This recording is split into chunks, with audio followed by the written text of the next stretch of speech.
Hello, welcome to Kush News, the newscast of the African diaspora. I'm your anchor, Ochanda, daily bringing you the top stories from Africa and the Caribbean. Let's take a look at today's news on Wednesday, May 10th, 2023, let's go to East Africa, where the Egyptian president has met with a presidential advisor from South Sudan. President of Egypt, Abdel Fattah el-Sisi, met yesterday with South Sudan's presidential advisor on security affairs in the presence of the director of Egyptian General Intelligence.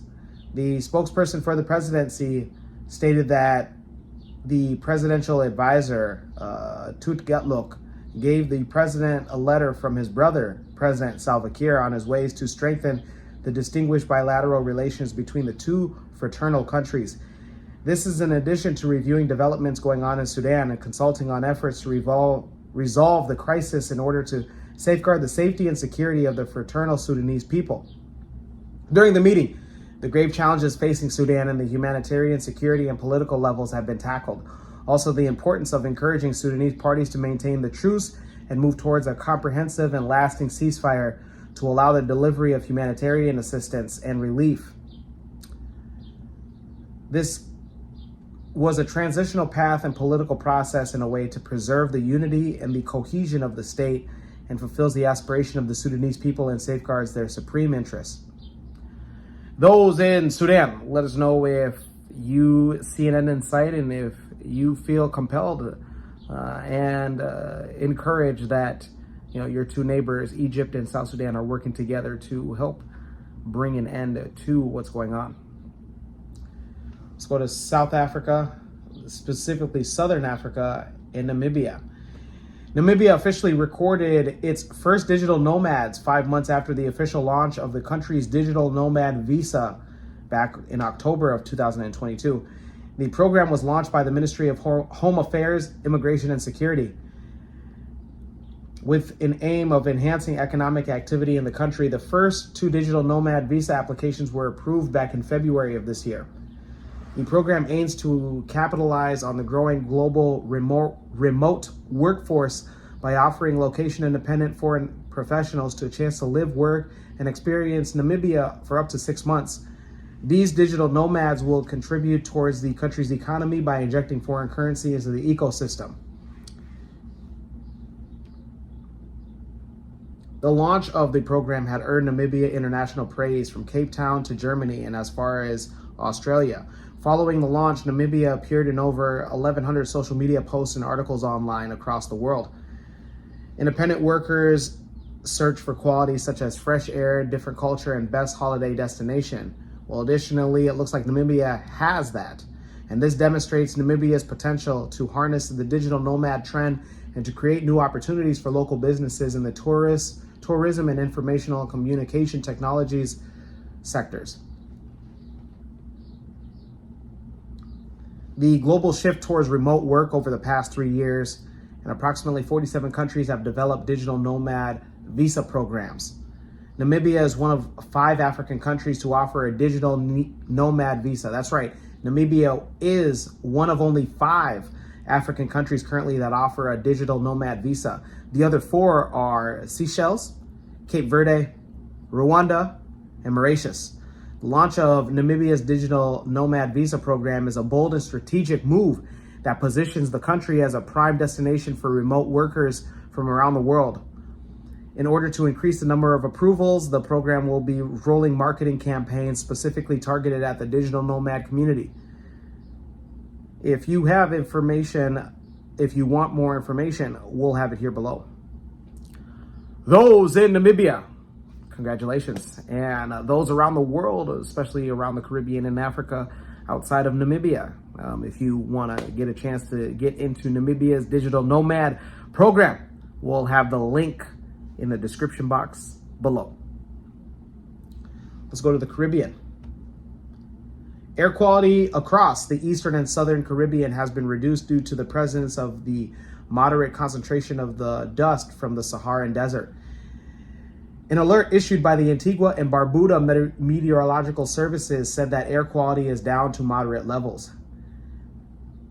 A agency stated that the threat of health problems is elevated for mainly unusually sensitive people, such as asthmatics. The society stated that masks that are rated for N95 and KN95 should be worn by persons with respiratory issues when going outdoors. Trinidad and Tobago's meteorological service is offering advice similar to its islanders. Dust will return on Friday with a fresh plume as it arrives. Those in the Caribbean, specifically Antigua and Barbuda, let us know if you are feeling the effects of the Sahara dust as it arrives. Let's stay in the Caribbean and go to Barbados and end it there. Prime Minister Mia Mottley is challenging tourism stakeholders to take control of their destiny. A speech that was delivered at the Caribbean Travel Forum on Tuesday, Mia Mottley challenged attendants to become shapers rather than takers. She challenged to form major Caribbean tour operations rather than depend on foreigners. She stated, quote unquote, emancipate yourself from mental slavery that sees you as being the taker rather than the shaper. Nothing should stop you from leaving this country without agreeing to form a major Caribbean tour operator that is capable of marketing the Caribbean for yourself. Mia Mottley said for the region which is the most mature for tourism, that there is a need to play an active role in determining our future. She stated, for the most part, this incarceration of tourism has been driven by foreign capital, and has been driven by foreign airlifts, and has been driven by foreign markets. We can decide that this is important and certainly represent the foundation upon which we stand here today. But is it sufficient for us to carry forward? And if it is not sufficient for us to carry forward, at what point do we pause, reset, and recalibrate? Stating that the existing model has carried us for long, the Prime Minister stated that the Caribbean remains vulnerable to fluctuations and changes externally, such as the bankruptcy of major tour operations. The Prime Minister urged the region to look at Latin America, where she said that there are more family connections than most Caribbean people are more aware of. We want others to come to the Caribbean for home porting and cruising, but they can get visas to go through the US and the UK, but we can continue to depend on them rather than shaping our own destiny.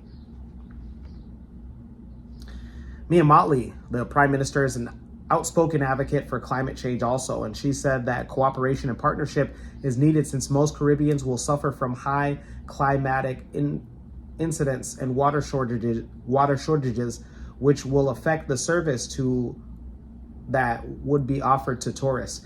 The Caribbean Travel Forum kicked off the Caribbean Hotel and Tourism Association's annual travel marketplace, which is being held in Barbados for the first time. Those in the Caribbean, let us know your thoughts. Let us know if you share the same sentiments that the Prime Minister of Barbados has. We end today's newscast with the African proverb of the day, and it comes to us from no ethnic group or nationality, and it reads, by crawling, a child learns to stand. Once again, by crawling, a child learns to stand. Pretty good. It pretty much explains us here at Kush News. We started with not what you have seen here. It was just me and my buddy over there, my zebra buddy. It was just us, and look who we are. Look, it's you. You are now watching, huh? And we're here now, so we thank you guys. Even if we have just one supporter, we are thankful. Let me know your interpretations of today's African proverb of the day, as well as your thoughts, views, questions, comments, and concerns on the top stories. Don't forget to like, subscribe, and hit that notification bell for today and any other time that we upload material. Also, feel free to follow us on Twitter. That's at Kush_News1. Again, that's at Kush_News1. We hold weekend Twitter spaces. For Kush News on Kush Convos TV, I'm Ochanda. We'll see you soon.